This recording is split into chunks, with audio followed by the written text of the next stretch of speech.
اللہ سبحانہ و تعالی نے اس کائنات کو اصولوں اور ضابطوں کے تحت بنایا ہے، اور اس کے قوانین، اس کے ضابطے بالکل ایک اٹل حقیقت ہیں، ان میں کوئی رد و بدل نہیں ہے، ان میں کوئی کمی بیشی نہیں ہے، اور ان میں کوئی ایسی کمزوری نہیں ہے جو عمومی طور پر انسانوں کے بنائے ہوئے قوانین میں کمزوری یا کمزوریاں ہوتی ہیں۔ خود اللہ سبحانہ و تعالی نے قرآن مجید میں متعدد مقامات پر ارشاد فرمایا ہے وَلَن تَجِدَ لِسُنَّةِ اللَّهِ تَبْدِيلًا، کہ آپ اللہ کی سنت کو کبھی ایسا نہیں پائیں گے کہ وہ بدلتی ہو، تبدیل ہوتی ہو۔ آپ اسے اللہ کی سنت کہیں یا اس کے بنائے ہوئے قوانین فطرت کہیں، ان میں رد و بدل نہیں ہوتا۔ ایک حقیقت کے تحت یہ قوانین اس نظام کائنات کو چلاتے ہیں۔ یہ جو فطرت کا قانون ہے، اللہ سبحانہ و تعالی کی جو سنت ہے، اس کو ہم دو پہلوؤں کے تناظر میں جب ہم دیکھتے ہیں کہ اس قانون فطرت میں ایک تدریج کا اصول کار فرما ہے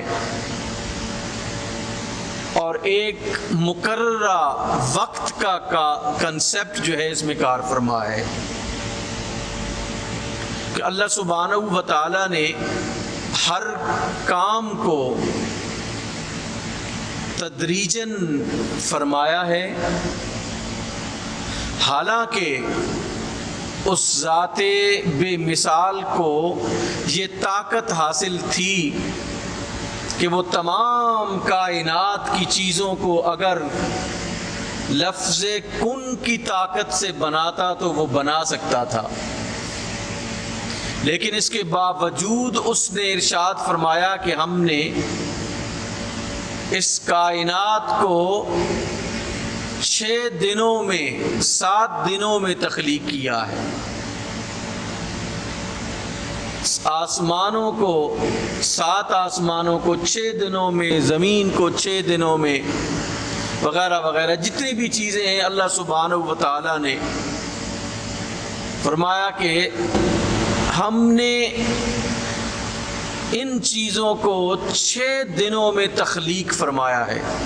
اب جس کے پاس طاقت ہو 1 منٹ میں کام کرنے کی،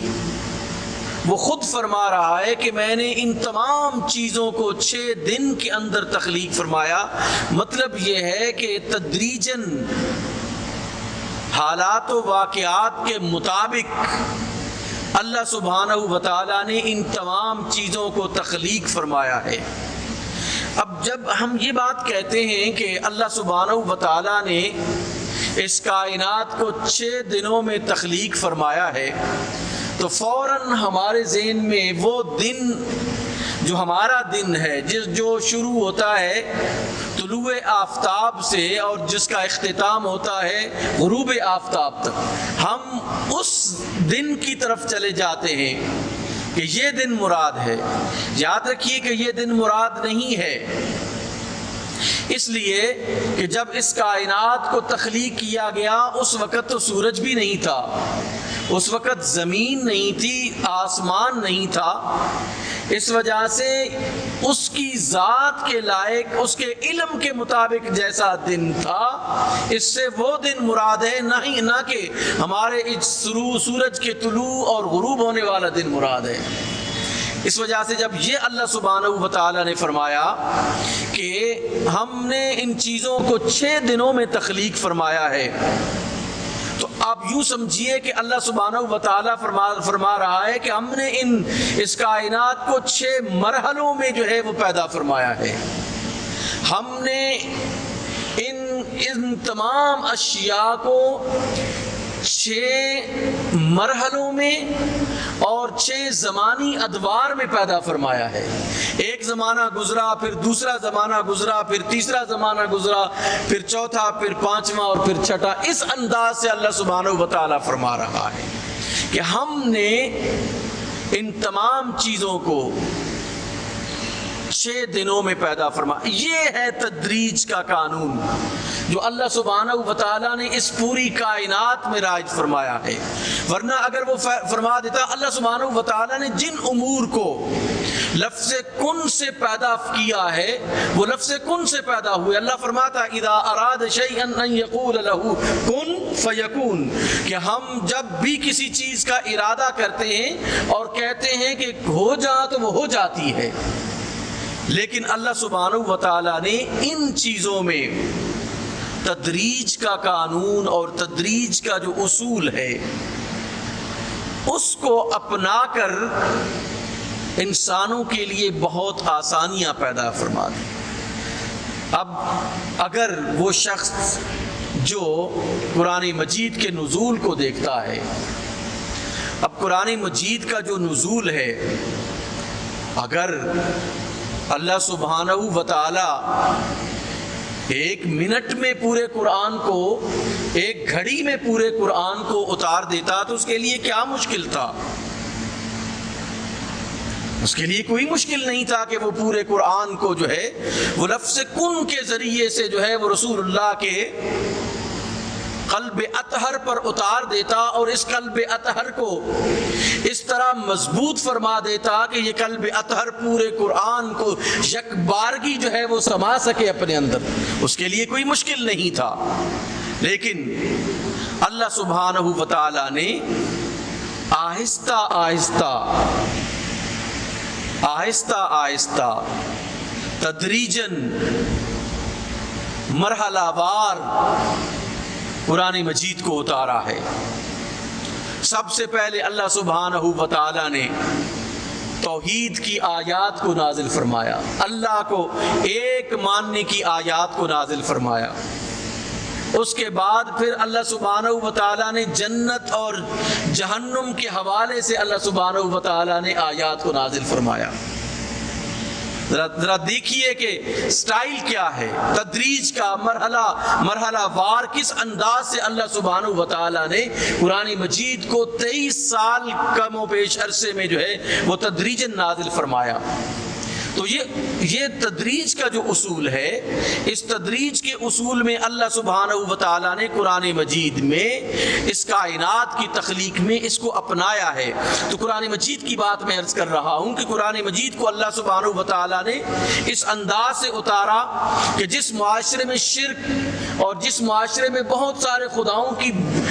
جو ہے وہ پرستش ہو رہی تھی، وہاں پہ ایک خدا کا تصور اللہ سبحانہ و تعالی نے انسانوں کو عطا فرمایا۔ اور اس کے بعد پھر جنت اور جہنم کا کنسپٹ، یعنی اعمال کے اوپر نتائج کے ترتب کا اللہ سبحانہ و تعالی نے کنسپٹ دیا کہ تم اچھا عمل کرو گے تو تمہیں انعام ملے گا، برا عمل کرو گے تو پھر تمہیں سزا ملے گی۔ یہ جزا اور سزا کے کنسپٹ کو دوسرے مرحلے میں اللہ سبحانہ و تعالی نے قرآنی آیات کی شکل میں اتارا۔ یہ تدریج کا اصول ہے۔ اور اس کے بعد پھر آپ دیکھتے ہیں کہ اللہ سبحانہ و تعالی نے فرائض، واجبات، حلال اور حرام کو جو ہے ان آیات کو اتارا ہے، اور ان آیات میں بھی اللہ سبحانہ و تعالی نے تدریج کے مرحلے کو مد نظر رکھا، یعنی حلال و حرام کے حوالے سے تدریج کا مرحلہ، فرائض کے حوالے سے، واجبات کے حوالے سے، یہ تمام حوالوں سے ہم قرآن مجید کا جب مطالعہ کرتے ہیں تو ہمیں پتہ چلتا ہے کہ اللہ سبحانہ و تعالی نے ان تمام آیات کے نزول میں تدریج کا جو قانون اور اصول ہے اس کے مطابق اللہ نے ان سب آیات کو اتارا۔ اسی وجہ سے سیدہ عائشہ صدیقہ رضی اللہ تعالی عنہ نے ارشاد فرمایا، امام بخاری نے اس حدیث کو اپنی صحیح میں روایت کیا ہے، حضرت عائشہ صدیقہ رضی اللہ تعالی عنہ ارشاد فرماتی ہیں کہ اللہ سبحانہ و تعالی نے قرآن مجید میں سب سے پہلے وہ سورتیں نازل فرمائیں جن میں جنت اور جہنم کا تذکرہ ہے۔ پھر آپ فرماتی ہیں کہ یہاں تک کہ لوگ جو ہیں وہ اسلام کے جب نزدیک آنا شروع ہو گئے، اسلام کے قریب آ گئے، اسلام کے سائے عاطفت میں آ گئے، اسلام کی محبت کے قریب آ گئے، اور اسلام کی عظمت کو رفتہ رفتہ جب انہوں نے اپنے اذہان و قلوب پر مسلط کیا، تو اس کے بعد اللہ سبحانہ و تعالی نے حلال اور حرام کی آیات کو جو ہے وہ اتارا، حلال اور حرام کو۔ اور آپ رضی اللہ تعالیٰ عنہ ارشاد فرماتی ہیں کہ اللہ سبحانہ و تعالی اگر پہلے مرحلے میں ہی شراب اور زنا کی حرمت کو نازل فرما دیتے، پہلے مرحلے میں ہی، تو لوگ کہتے کہ ہم تو زنا کو اور شراب کو کبھی بھی نہیں چھوڑیں گے، انکار کر دیتے لوگ، قبول کرنے سے انکار کر دیتے لوگ کہ ہم تو اس کو نہیں چھوڑ سکتے۔ اس وجہ سے اللہ سبحانہ و تعالی نے اس تمام دین کو، اس دنیا کو تدریج کے اصول پر جو ہے وہ بنایا ہے، اور تدریج کے اصول پر ہی اس کو چلایا ہے، چلا رہا ہے اور چلاتا رہے گا۔